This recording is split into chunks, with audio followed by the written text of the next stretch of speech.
Muchas gracias, presidente. En primer lugar, felicitar al senador Marcos Carámbula por la propuesta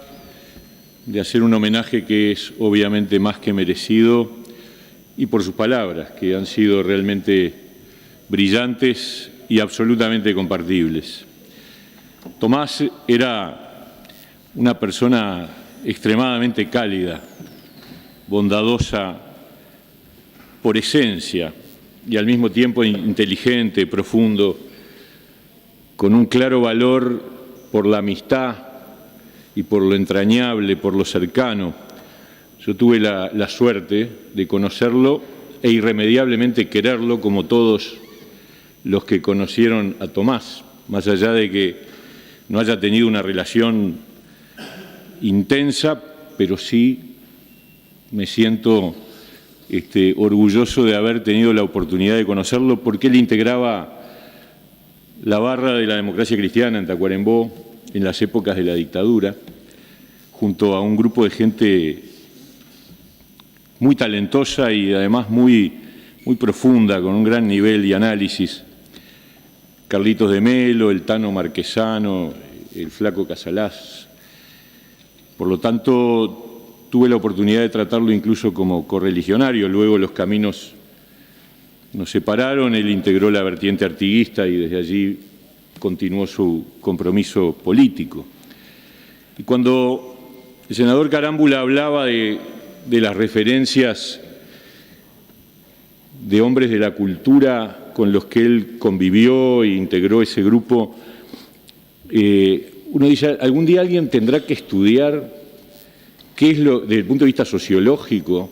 o psicológico o psicosocial, qué es lo que pasa con Tacuarembó, que tiene esa acumulación tan fantástica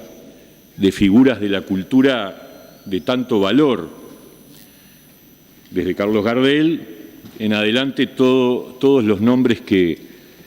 mencionaba el senador Carámbula, Eduardo Arnoyanz, Eduardo Larbanois, Numa Moraes, Víctor Cuña, los Benavides,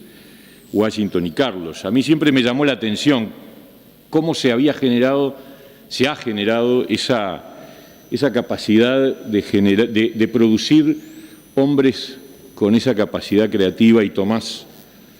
Tomasito era uno de ellos, sin duda. Para mí, yo lo dije muchas veces, era el escritor vivo más importante que tenía nuestro país. Ahora creo que es el escritor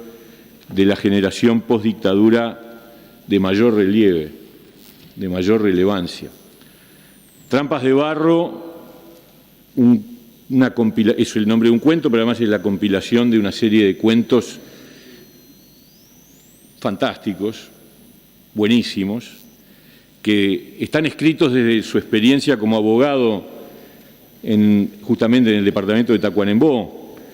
escritos con una enorme gracia y al mismo tiempo con una gran profundidad que demuestra el conocimiento de la naturaleza humana, que es una de sus características, esa capacidad de empatía, de sentir con el otro y que por lo tanto poder transmitir desde la realidad de los otros esas historias, esos relatos, esa capacidad que estaba acompañada además de una enorme dedicación en el estudio, en la documentación, en la lectura, en el análisis, que se ve en sus novelas particularmente. Los cuentos son más desde la perspectiva del testimonio de la vida cotidiana, de convertir hechos y episodios que vivió, que conoció a través de su actividad profesional como abogado, pero luego sus novelas son un enorme esfuerzo. Él decía que la novela en 2 partes sobre Varela le llevó 11 años, la novela sobre Jesús, La Puerta de la Misericordia, le llevó 40 años, de acuerdo a lo que él nos contaba. Curiosamente, la obra que lo lanzó a la fama radicalmente, que fue Bernabé, sin embargo, es publicada, es de esas cosas que tenemos en Uruguay, que el problema del impacto de la cultura, fue publicada en la serie Lectores de Banda Oriental, como una de el mes que correspondía apareció Bernabé, Bernabé. Yo era socio de los lectores, me llegó como llegaba a tantos socios de los lectores de Banda Oriental, y era una novela fabulosa y pegó un salto que convirtió a Tomás en una figura de nuestra literatura definitiva. A pesar de eso, nunca vivió de la literatura, él mismo lo dice, vivió de su trabajo como abogado. Algunos dicen que fue más un novelista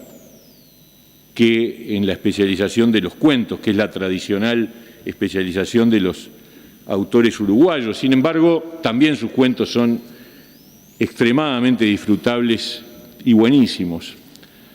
Bernabé, Bernabé es una novela que tiene una mirada penetrante sobre aquellos tiempos de la patria vieja, con una capacidad envidiable de entender las diferentes miradas, las diferentes trayectorias y las perspectivas. Y Tomás era también un gran creyente, un católico convencido, un cristiano profundo, y eso se muestra en toda su plenitud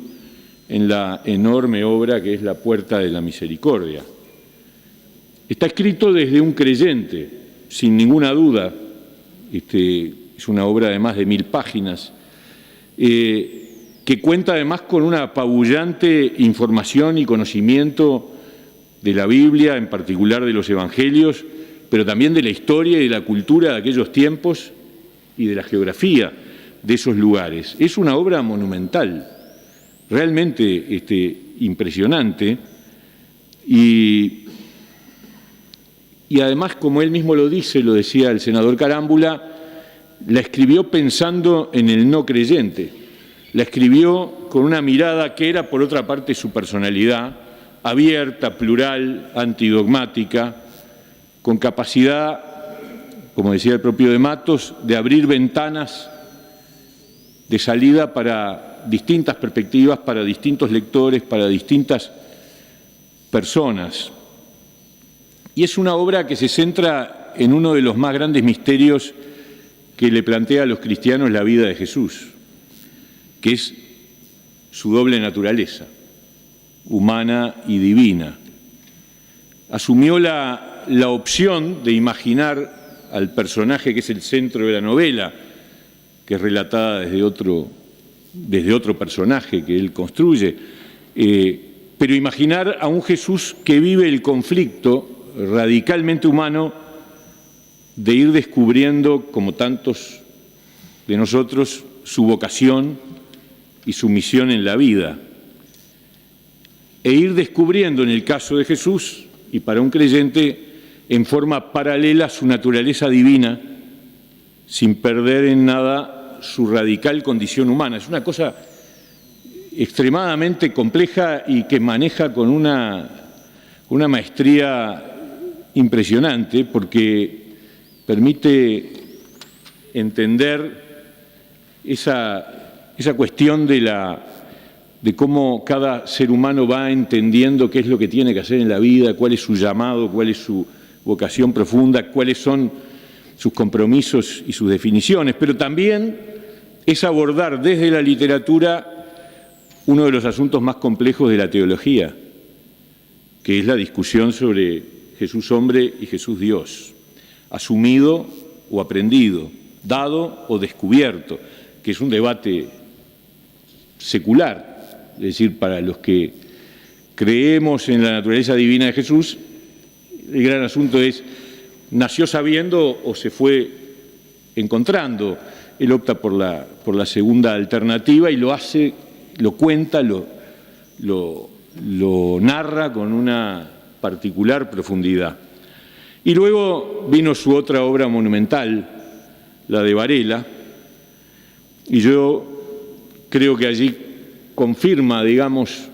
esa capacidad de ser uno de los escritores más importantes que el Uruguay ha dado en las últimas décadas,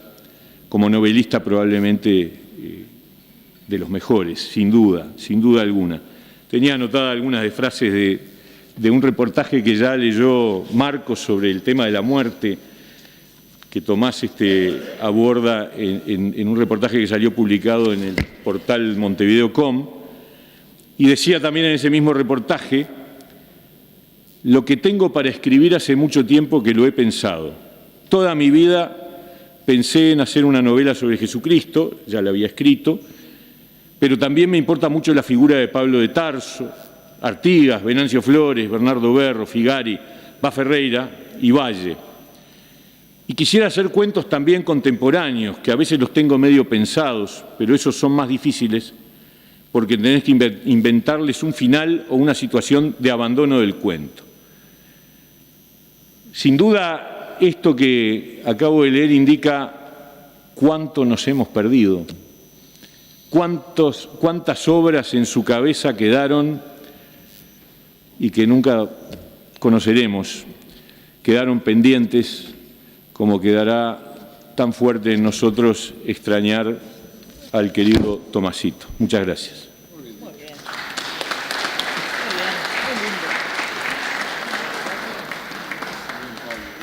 Para continuar con el homenaje tiene la palabra el senador Saravia. Adelante, senador.